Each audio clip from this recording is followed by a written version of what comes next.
gumana yung airbag nung 2002 na Honda Civic niya, na walang kaabog-abog, tapos nga tumama sa mukha niya, may metal daw. Kasi nga po, halos ito, yung bumabalot dyan sa airbag niya, puro metal yan eh. Oh.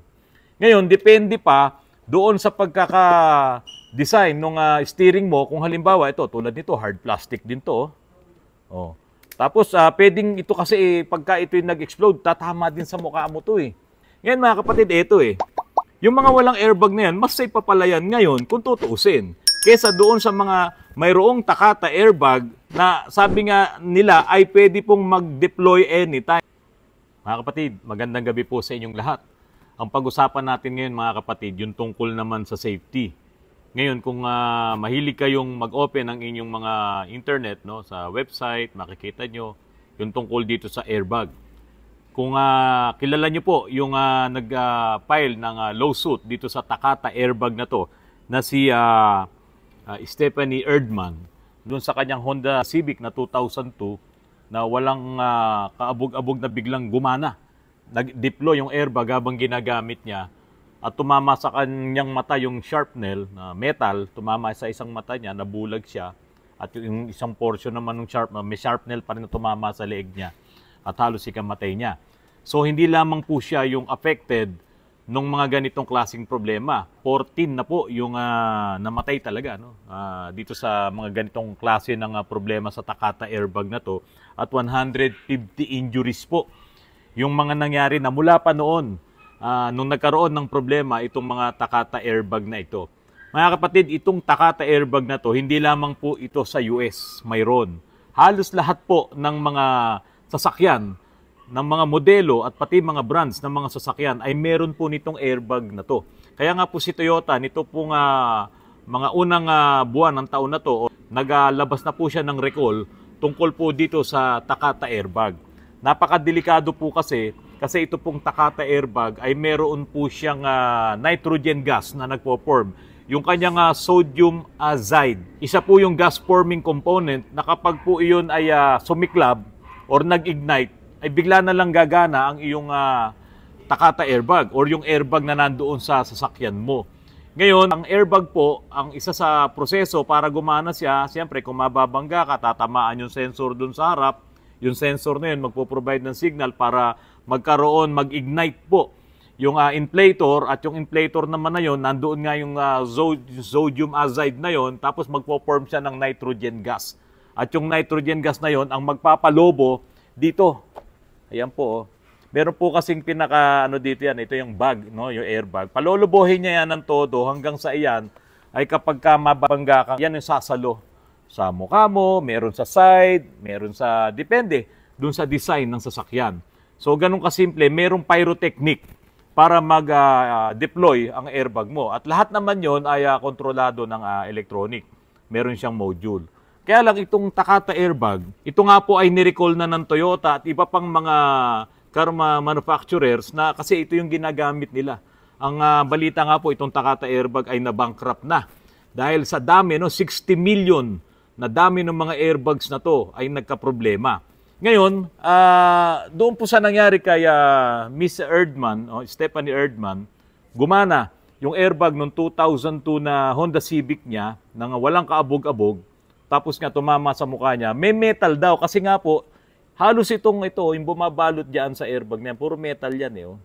Ngayon, depende pa doon sa pagkaka-design ng steering mo. Kung halimbawa, ito, tulad nito, hard plastic din to. Oh. Tapos, pwedeng ito kasi, pagka ito yung nag-explode, tatama din sa mukha mo to eh. Di ba? Okay lang sana kung magde-deploy siya, yung talagang na-aksidente ka or bumangga ka, pero yun kasi hindi mo inaasahan na ginagamit mo, nagmamaneho ka, maandar ka, biglang nag-explode, biglang nag-deploy. So, ang sabi po dito sa report, kaya daw po yung nagdi-deploy, sa sobrang init at sa sobrang humid nung panahon, nabibilad, nadadarang tong airbag na to mismo, dyan sa sobrang init na yan, kaya po sumasabog or nagdi-deploy, na hindi ka naman nababangga, na hindi naman gumagana yung sensor. So, yan po yung Takata airbag, na kaya nga po sabi nila, yan ay na-bankrupt na nga. Sa dami po talaga nung naging problema nila. Hindi po 1 million lang 60 million po yung dami nung mga airbags na to na involved dito sa problema. Sa US, itong National Highway Traffic Safety Administration, mga kapatid, talagang maingat sila dito kasi nga itong si Miss Erdman ay talaga pong nagkaroon siya ng lawsuit tungkol dito sa Takata airbag. Ngayon, hindi lang naman siya lang ang naka-experience, marami. So lumobo ng lumobo yung mga problema na to sa US. Ngayon, yung mga sasakyan na nasa US, ganun din naman yung mga sasakyan na nandito sa Pilipinas. Ito pong Nissan, naglabas sila ng do not drive. Yung mga sasakyan, yung mga modelo na sinabi nila doon sa website, huwag mong i-drive, do not drive. Mga kapatid, mga lumang sasakyan na po ito. At pinangakuan po nila na kapag ka po kasama dito yung mga sasakyan nyo na Nissan, yung mga modelo na yan, na mayroong Takata airbag na delikado na involved dito sa recall na to, dalhin nyo raw po sa kanila. Pumasok lang doon kayo sa website nila at papalitan daw po nila yan ng libre. Sabi po ng National Highway Traffic Safety Administration, 67 million po ng mga airbags na to yung nagkaroon ng problema at halos 64 millions na po yung na-recall at naayos na nila. Sa US yun. So dito sa Pilipinas, hindi tayo kasama dito sa datos na to. Ngayon mga kapatid, sa dami po ng problema, sa dami ng mga sasakyan na mayroong Takata airbag, halos lahat po ng mga sikat na brands. Mamaya, iisa-isahin ko po sa inyo kung ano yung mga sikat na brands po na yan na apektado nitong Takata airbags na to. Ang sabi po ng National Highway Traffic Safety Administration, mga kapatid, meron silang binanggit ng mga lugar dyan sa US na talagang sobrang init at sobrang humid. At yun daw po ay tinatawag nilang Zone A. Ngayon mga kapatid, dito sa Pilipinas, ganun din po siguro tayo. Mabibilang tayo sa Zone A. Kaya lang, hindi naman to masyadong idinadrive ng mga ewan ko kung anong ahensya ng gobyerno ang pwedeng magsabi na itong mga airbags po natin sa mga sasakyan natin na tulad niyan, yung Honda, yung Toyota, at ngayon nga po si Nissan ay naglabas nga sila ng do not drive. Itong mga models ng mga sasakyan na mayroong Takata airbags na napakadelikado. Sabi ni Stephanie Erdman, yung biktima nitong airbag na to na nabulag na yung kanyang isang mata. At yun nga, tinamaan din siya sa leeg nung sharp nail. Sabi nga niya ay hindi na maibabalik yung dati. Pati yung paningin niya, hindi na rin yun maibabalik nung kinakausap siya sa Senate dyan sa US. So ngayon, ang sabi po niya, they never told me about the recall. They never performed the recall repair on my vehicle. Ito ang sabi ni Stephanie Erdman. Mga kapatid, ito ngayon tayo.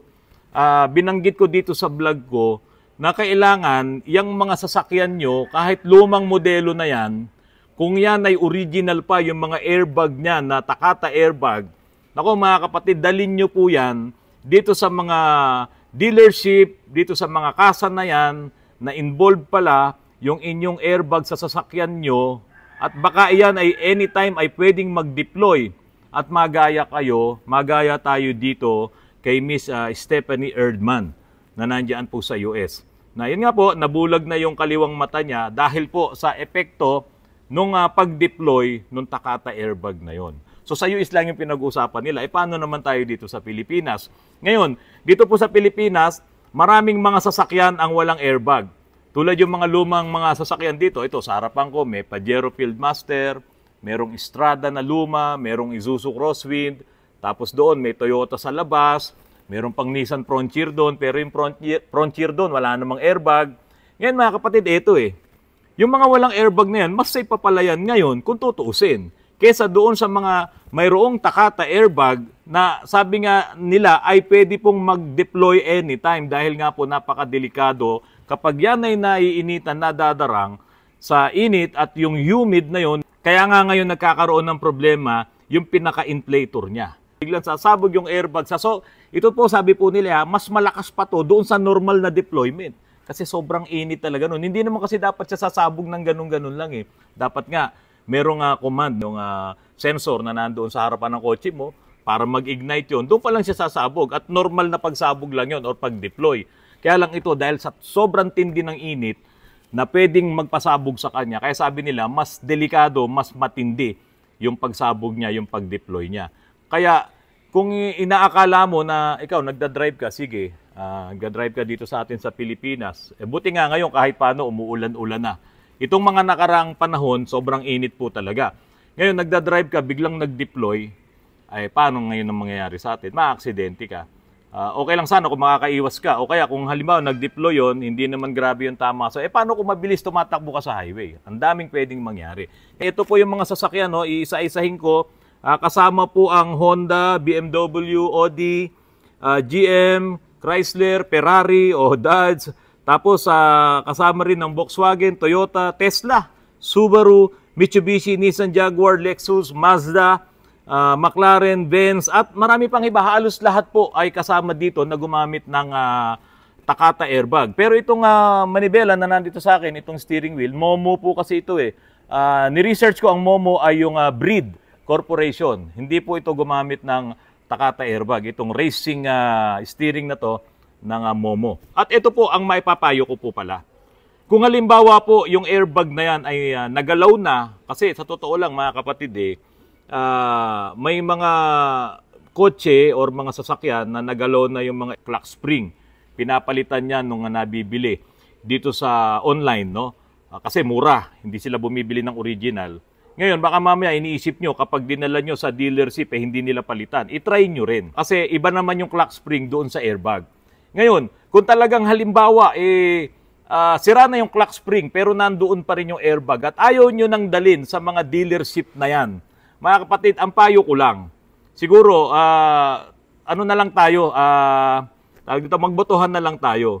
Mas makabubuti ba na tanggalin mo na lang yung airbag na yan kaysa ginagamit mo na talagang hindi naman gagana dahil sira yung clock spring mo.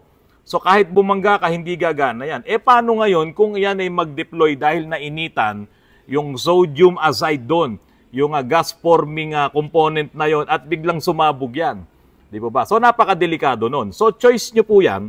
Kung hindi rin nyo naman talaga pinagagana na yung airbag dahil sira na yung clock spring, mga kapatid, tanggalin nyo na lang yan. Kasi marami namang sasakyan dito sa atin na wala talagang airbag At least, mga kapatid, kung alam mong wala kang airbag, mag-iingat ka po talagang magmaneho. Di ba? Pero choice nyo pa rin po yan. Yun po ay para sa akin lang. Kasi, sabi nga dito ng National Highway Traffic Safety Administration, ay pwede po siyang mag-deploy kahit hindi po iyan yung normal na deployment niya. Dahil nga po sa sobrang init ng araw at dito sa Pilipinas, ganun din naman ang ating klima, ganun din ang ating temperatura dito. So pwedeng mangyari din po yan dito sa Pilipinas. Mga kapatid, magandang gabi po at maraming salamat po sa inyong lahat.